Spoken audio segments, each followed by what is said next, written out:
J Ghana TV esunye ye ma wakwaba edeba ye channel iso baby bia obia ye da wase se wachim wafide na de atoa. We thank you so much. Mesel se otimenka na so nsaka video bia bomode na share ma unue bi so ensa enke bi no so nya bi no nhwe na ebebo ye nyina. Afide make kan se bomode na subscribe to our channel. Subscribe ewo J Ghana TV. O subscribe ya na wemia notification bell no se be ya ye send video bia na ye upload video bia wonsa ebe kan bi. Abruchefo no nso mesel momoden manya na ntie se mo de eya mo de ne ba TV so ntino normally ya mo time subscribe so bomode na subscribe ewo YouTube oko YouTube na wemia subscribe then you press on the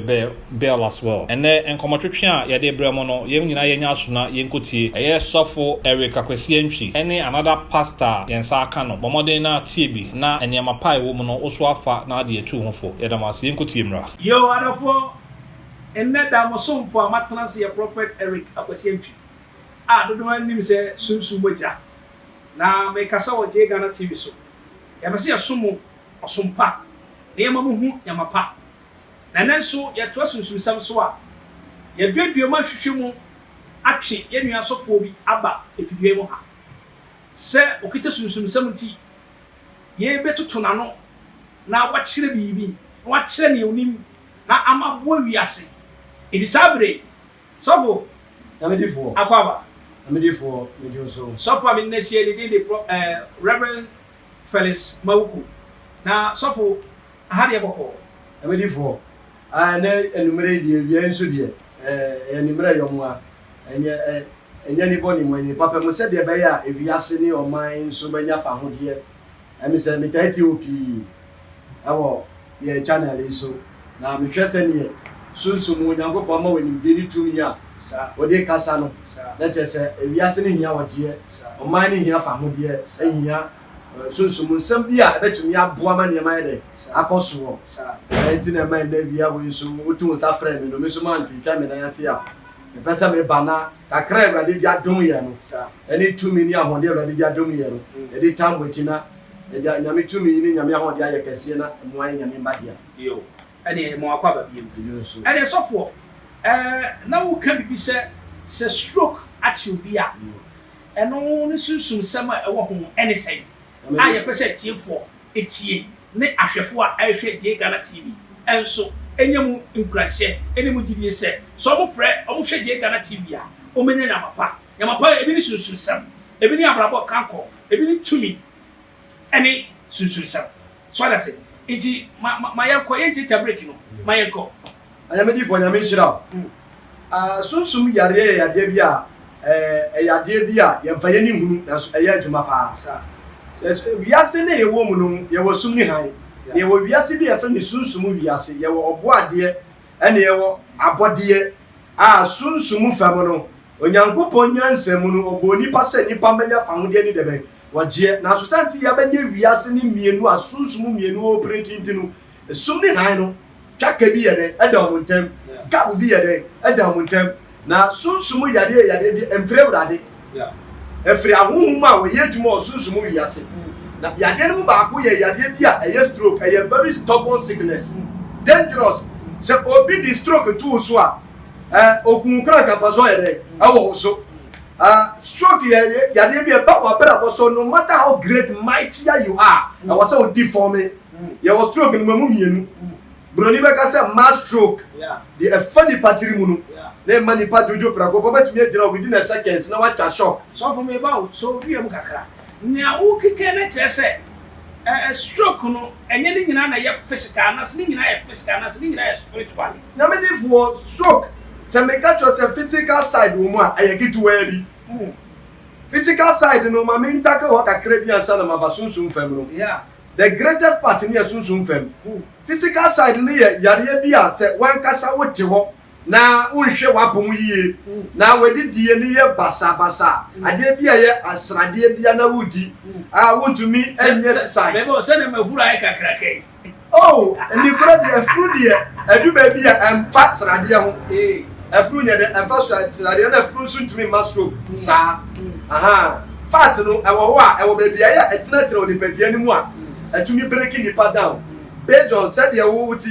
you exercise the be as kasa unante ko ba you do things that help your body we the package said that but stroke no amfa kese ho ene mfa se wo so anafe wo afuru based on how obekura wo physical one obi wo wa on that be on penda oya juma 24 seconds biani bi ebebe bi ayesrade no odi anyhow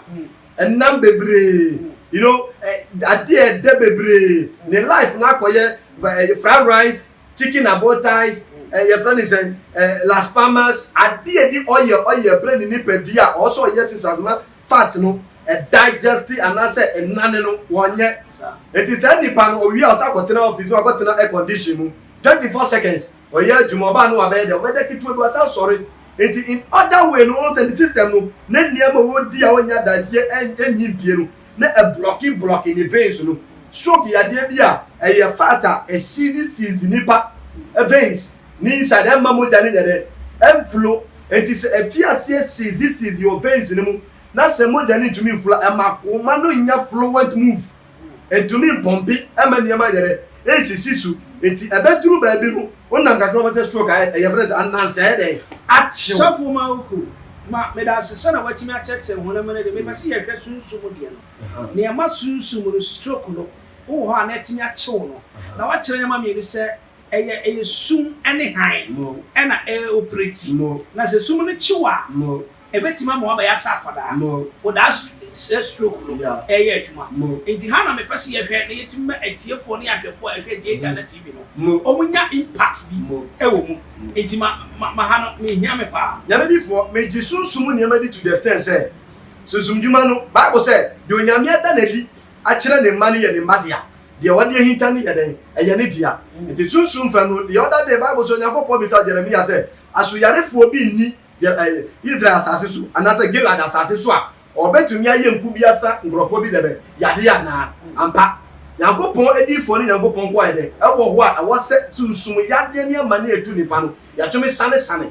ya na nipa no bebe na fi so yade ya normal or go hospital stroke ne yade ya normally e go hospital doctor want to me nya hwii ana omo ye therapy sa omo tumi exercise everybody bi yare stroke no de ni ko say ye exercise different from that after na stroke ni be west because veins bi a ekuro anase ICCC ya sunsumu femono enieme bi ade esi wo sum so for me ba so riem na se stroke ye nipa no a in sunsumu nyama be na moye mo awotimi rescue sa nipa mo ema oji ye ne dia nyamedifo sunsum ansa na stroke be ye obi nu na yato ama no ye tu di mano na kwan be nso na mo fa eto stroke ni manipa mo nyamedifo stroke ya de bia se ahun boni one abefo eye one of the factors are omu to stroke manipa easy demons kora de meka se Jesus ya sign se wo mesayo ba abefo ye very stubborn anyone that wotutu nduro tu pe ni sa malamfo akonfo no what to the mawa we ye the elandewa a shock you enya wuro mu kanka de me bi kanka me ka se bi se your master ke stroke bia ye e man getengete at once let spiritual no ni pa na wo ya de no wa flame you ni pelu atwi you ni pedua na o kra na ba adwehwem anase wa ye bodua ba bia wa chechire ne sunsumu wiase ya wo kasa gu so anajo bere wo ye de wada it is otumi yes and you many we know the light your friend the time to so na set na so shower we at 12 o'clock no so for one na so shower we at 12 o'clock adofo die Ghana TV so na ye wey e sempa ene ni nyama de ene de bere wo no hwade sabri faufun na fredi Ghana TV wo nyama ye boboso o so for Reverend Mawuku nyama oboso ne me pesa wo nyina ne se nyabotiriti ge Ghana TV odofo sofo ne me pesa wo chem sisi ano o boboso bet ena mo time na brilliant what me tire stroke ni nyama enam so de ba enti se ye de obi ba waso ye se wanya stroke enti wanya stroke no boa no man sorry e den nyama obetima ye e dia boa sa nipa nyame nipa adeɛ bi a nyame de bɛma yɛ no ama yɛ ho dɛbɛ enimdie sunsum nsɛm nda hɔ kwa ɛne nti sunsum ayɛ retanso nyɛ dɛ nda hɔ kwa ɛnneɛma bi wɔ hɔ a yɛntumi nka no mframam na mmom nneɛma tumi aka kyerɛ nipa ba sɛ ɛduotuo anasɛ stroke anyaw ne hia ne sɛ wobɛbɔ mmɔden afrɛ GH Ghana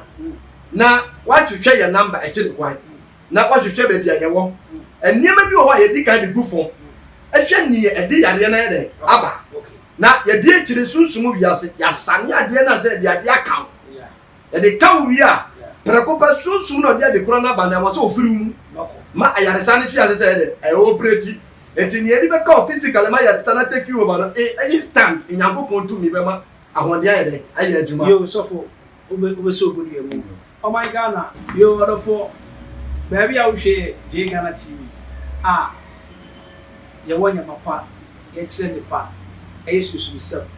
na wopɛ sɛ program yɛkɔ akyiri a na ɛbɛka sɛ wɔho adama no prɛ like from sɛ si so na tumi share comment wɔ program ho na boa ma program no nkɔ akyiri na ma dwumadie na ɛyɛ no nkɔ akyiri nyame ka no sɛ sabri before ɛbɛgya asɔfo ma no wakasa bebree na wakyerɛ nyama bebree kasa dodoɔ ayɛ na mfumso mpamu da ebi a yɛkɔ no baabi to si wakyɛ na wode ane sɛ wobɛkyerɛ watwe na wa follow na ebi ama me bi da ɛbɔ pa bi da dɛm odwiri so anante a J Ghana TV na wo ahotɔ ne fa ho yi ɛbɛyɛ wo deɛ sɔfo kɔkɔra nsɛm bɛn na awɔ ka ɛbrɛ yɛde nyama no nyinaa kɔ wie ne nsɛm bɛn na awɔ ka nyamedifoɔ deɛ mɛtumi aka kyerɛ ɔman no ne wiase nyina ne sɛ yareɛ wɔ hɔ a ayaresa wɔ hɔ sɛ hombɔne wɔ hɔ a nyame tumi nso yɛ dɛ ɛwɔ hɔ enti ɛntena dɛm ma yareɛ nkum ntena hɔ ma obi mfa seconds nsayo